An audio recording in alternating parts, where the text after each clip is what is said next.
Hello everyone. Today I'm here doing a 10 types of no spend challenge spreads for your bullet journal.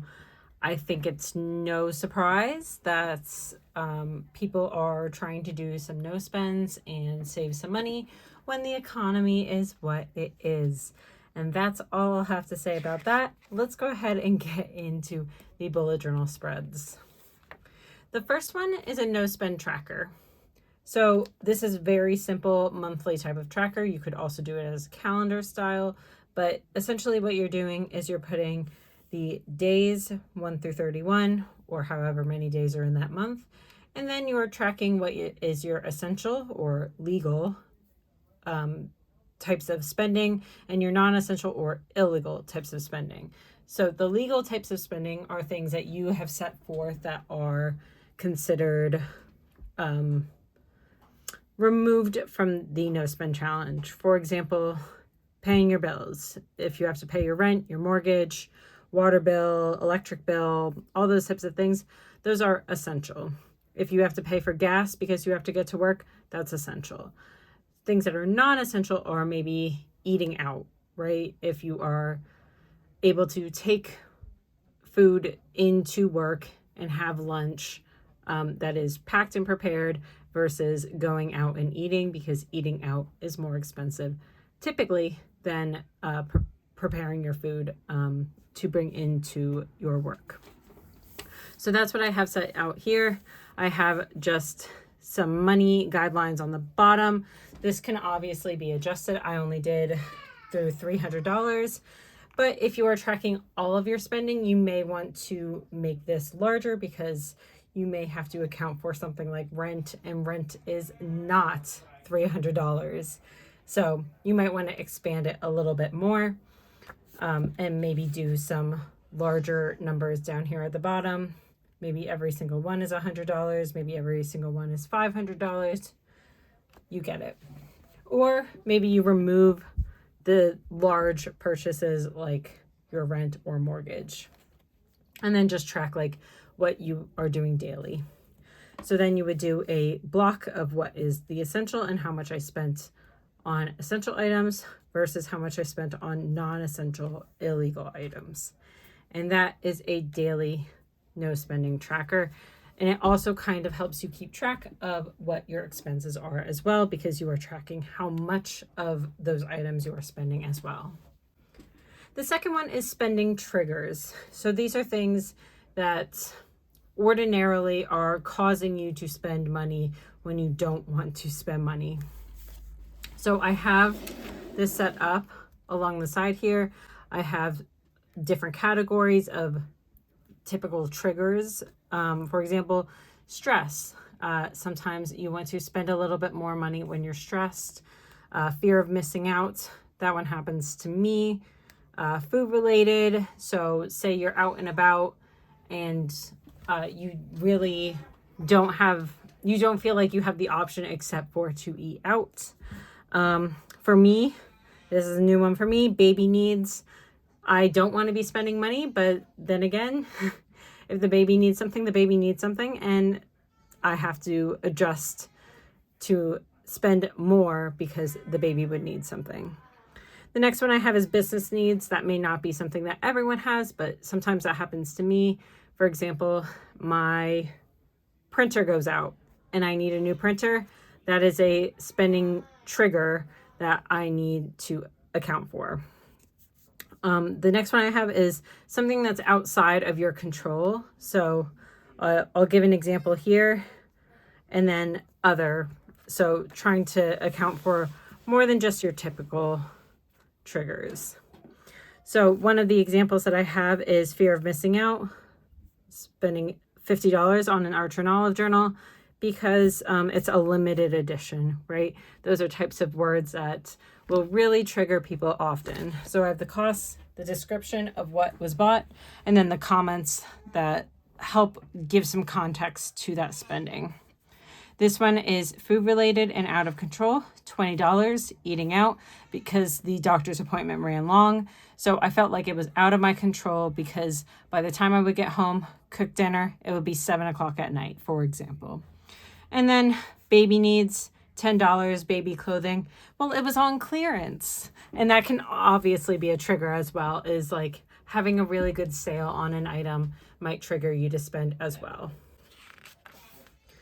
Number 3 is setting parameters for your no spend. So this, I just have like a little doodly type of spread, but you could obviously do this in a list, get a little bit more detailed. But I have in the darker color, I have what I am not doing spending on, and then in the lighter color, what is okay for a no spend. So for what is not allowed is home decor, baby clothing, books, eating out, sports, and coffee shops. What is allowed is buying things that you want because it's a gift card. Groceries and gas, buying gifts for others such as holidays, birthdays, anniversary, etc. And then house related things, doing any sort of fix to your house, electric, water, mortgage, etc. You could put that all into one thing and say bills related, work related, business related things. I'm allowed to spend money on. Things that are wants, not needs, those I am not allowed to spend money on. You could also do a little picture situation to make it a little bit nicer. Number 4 is documenting free and low cost options. If you are doing a no spend, typically that means that you will have to adjust your lifestyle in some way, shape, or form. And sometimes that means you have to look for things that are free or low cost, because guess what? Just because you're on a no spend does not mean that you aren't allowed to have fun in your life. That's not what that means whatsoever. It means you have to get a little bit more inventive to be able to do those things. So for example, under free, I have going to the park, hiking, bike rides, going to the mall or a yard sale, or hosting a yard sale rather, having game night, or going to a library or bookstore. Those are things that you can do that would be free for you. Low cost would be doing a fast food filter dinner date. I love watching these on TikTok where they have like the filter and they pick where they're doing their drink from, where they're doing their entree from, and where they're doing their dessert from. And then they spin, and then you pick which location you are doing each from like the fast food filter. I love those types of videos. Plus, it's a little bit of fun. And because you're doing fast food, and because you are looking around and you'll have to drive and stuff, there are costs associated with that. Obviously, the food costs money, gas costs money, but it's a lower cost than like going to a sit-down restaurant, for example. Another one I have is a museum. A lot of them have like, deal days, like during the day on a Tuesday or something like that. So they do have lower cost options. Same thing with something like a movie theater. I know my parents used to go to the Tuesday matinee. Granted, they did not work when they were doing that, but maybe you take a day off one of those days and you can go to a matinee movie. Doing a baking or cooking class or an art class, for example, there are costs associated with them, but they're not like super high priced items. Going to a farmer's market, or you could go to someone else's yard sale. And the other one I have here is a potluck. So you would have to spend money to like make the food, but if you're doing a nice like potluck dinner with your friends, then all of you guys are only spending a little bit on food rather than making a lot of food and having to incur all of those costs. Number 5 is setting no spend goals. The first thing I have here is the thermometer so that you can track your no spend savings. And then over here I have why you are doing this no spend. I put the economy is in shambles and job security is very low with a newborn to take after. So it's really important for me personally to save money. Then I have a section for your no spend saving goals per month. So you would break it down by month and how much you want to save out of that month. I have it broken down by month because some months are going to be more costly than others. For example, my electric bill in the winter, sky high. Probably in the summer, sky high. But in something like in April, where it's like 60s, 70s, I mostly don't need to run heat or air conditioning, my costs are going to be lower. So maybe I'm able to make up for that and save a little bit more money in those months. And then here I have the rewards section. So I have 15 no spend days, a spa bath night. So that would be like an at home, low cost DIY type of spa night. 30 no spend days, movie night with hubs. That can be you already have a streaming service and you just want to make like a Disney movie night or a Marvel movie night and have some, movie night fun with your husband, your significant other, your child, or something to that effect. And then because we are human and because you are saving money doesn't mean that you aren't allowed to splurge every once in a while. I wouldn't make all of your rewards related to money things, but I would add a few sweet treats here and there.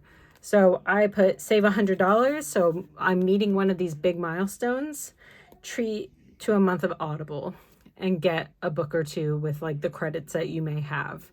That way you're not spending too much money, or you could do a month of Kindle Unlimited and download a whole bunch of books and things like that. So just finding little sweet treats, low cost sweet treats that are going to fill your cup, but also not break the bank that you just saved money on. Number 6 is money savings. So one of the things that kind of leads to failed no spends is that you're not recognizing yourself when you are making adaptations to your lifestyle. So this idea is to put the cost and the item that you didn't buy. So say we're out and about and I was like, I really like a coffee right now, but I'm not going to get a coffee. I'm going to go home and I'll make coffee there. So maybe I just saved $8. And then racking up the total amount of things that you save money on. Maybe you're canceling a subscription to Netflix. Maybe you went to a bookstore but didn't end up buying a book. So those are all money savings that you need to recognize yourself for, because you are making the adjustments in your life in order to have those savings. Number 7 is a weekly spending reflections. So we just have little journaling prompts here that you can reflect at the end of the week. How did the no spend go? You could also do this at the end of a month. What was the hardest part? How much money did we save this month or week? What kept me on track? What was my biggest no spend accomplishment? I think this is a really, really good one to do, because if you avoided spending money on a Billy bookcase, right? Something that you've really, really been wanting, but you were like, no, I can hold off for a while. You should accomplish, not spending that money and really resisting the urge and temptation to spend money. And what adjustments do I need to make next month or next week? Number 8 is a no spend bingo. I love a good bingo board. So this is just a 5x5 grid. I have a free space in the middle. And then I've added some of the prompts that might go along with a no spend, such as repurposing an item instead of buying something new and trashing that item. Maybe you're repurposing it. Doing a 7-day streak of cooking from home, making a scraps dinner. So maybe you're just trying to empty stuff out of your pantry, decluttering your clothing, having a self-care spa day. Monthly no spend goals. Setting goals is something that you really, really should recognize yourself for, and then following through with those goals. Having a date night DIY, so not spending a lot of money, but maybe doing something around the house that is date night instead of going out to eat, for example. Canceling a subscription, making coffee at home, going shopping at a thrift store, selling an item online, meal prep lunches, and there's so many more options that you can do. You could also, there's 25 spaces here. You could put every single goal that you had, met January goal, met February goal, met March's goal, and fill up a bunch of spaces as well. Number 9 is having a no spend mood tracker. So this one I like because if you don't normally do mood trackers, this is a nice way to really recognize the hard work that you're putting in. So I held strong this month or this day. I resisted temptation. So holding strong means you didn't even think about spending money outside of your means. Resisted temptation is you really wanted to get a coffee, but no, you thought better of it. You didn't end up getting that coffee, and gave in. So you gave in to the spending urge. And then I have just like a little board game type of style. You can do this mood tracker to fit whatever theme, or you could do your normal circle tracker, or you could do it as like little mini habit trackers. There's so many ways you could do a no spend moods. And number 10 is an auto pay review. Sometimes we set things to auto pay and we forget that they are on auto pay. And at the end of the month, if you have a lot of items that are starting to come from auto pay and you're not paying attention to it, you don't want to overdraft. You don't want to keep adding subscriptions on if you can't afford those subscriptions, for example. So I have little categories down here. I have a subscription service, bills, and then other. So the first one is the mortgage. So I have a space for the date, the description, notes, and how much it costs. So for my mortgage, honestly, usually it gets taken out on the 2nd from my bank. So I want to note that in here as well, because I want to account for what day it is actually getting removed from my account. For a subscription service, I have Netflix, for example, and it costs $8. So if you start to see all these like subscription costs starting to rack up, that's not great. So you could do this monthly, or you can remove the date column for a specific date and you can say what day of the month it is typically around, and start tracking this for a annual thing. So once you get rid of, say, Netflix, I will cross that off. That way you can calculate how much your auto pay actually is for each month. And then I also have, for example, this month there's a water bill, but it's only billed quarterly and it's $20. So you want to take note of the different frequencies for your auto pays as well. So that is all 10 no spend challenge type trackers that I thought that you may enjoy to save a little money this economic season. So thank you so much for joining me. If you have ideas for more 10 types challenges, let me know in the comments down below and I will be happy to do them, and I will see you next time. Bye everyone.